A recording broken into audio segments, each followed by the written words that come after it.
Maurice Morin, je suis professeur de chant lyrique au Conservatoire de La Rochelle.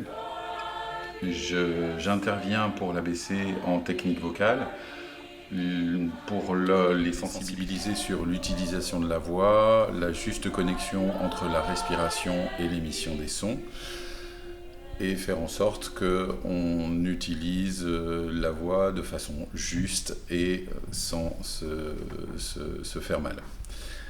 Le travail consiste en échauffement, que ce soit corporel, mais aussi vocaux. Et ensuite, on travaille sur l'apprentissage de morceaux, des morceaux qui sont, dans un premier temps, à une seule voix, et puis après, on essaie de se diriger vers la polyphonie.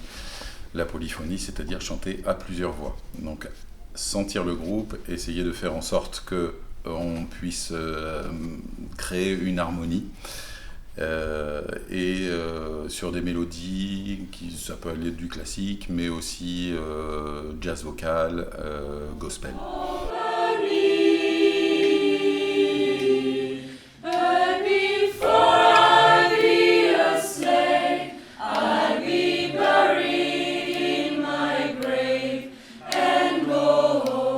Donc ça permet aux danseurs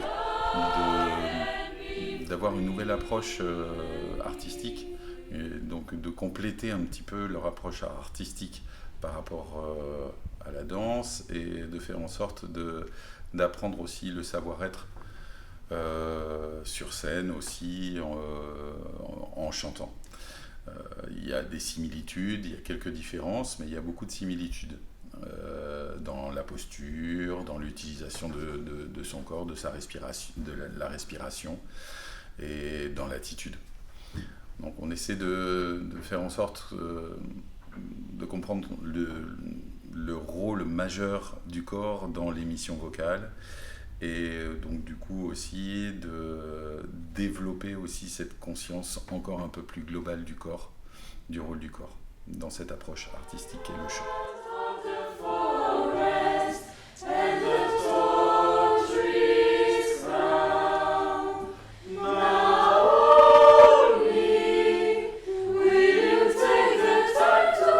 Il y a une énergie hyper positive, souvent, dans cette approche, et en fait une liberté. Moi, ce que je sens, c'est qu'il y a une spontanéité qui existe, qui est liée aux danseurs. Et cette spontanéité, souvent, alors au départ, il y a des craintes, forcément, mais au fur et à mesure, on arrive à lâcher. Et en fait, ce qui est intéressant, c'est quand on commence à développer le rapport entre le corps, le mouvement et le son. Là, tout prend sens, parce que le mouvement associé à la voix, c'est libératoire. Et du coup, on arrive à développer et à trouver de belles choses. Je pense que dans toute démarche artistique, c'est l'envie qui fait qu'on a du résultat.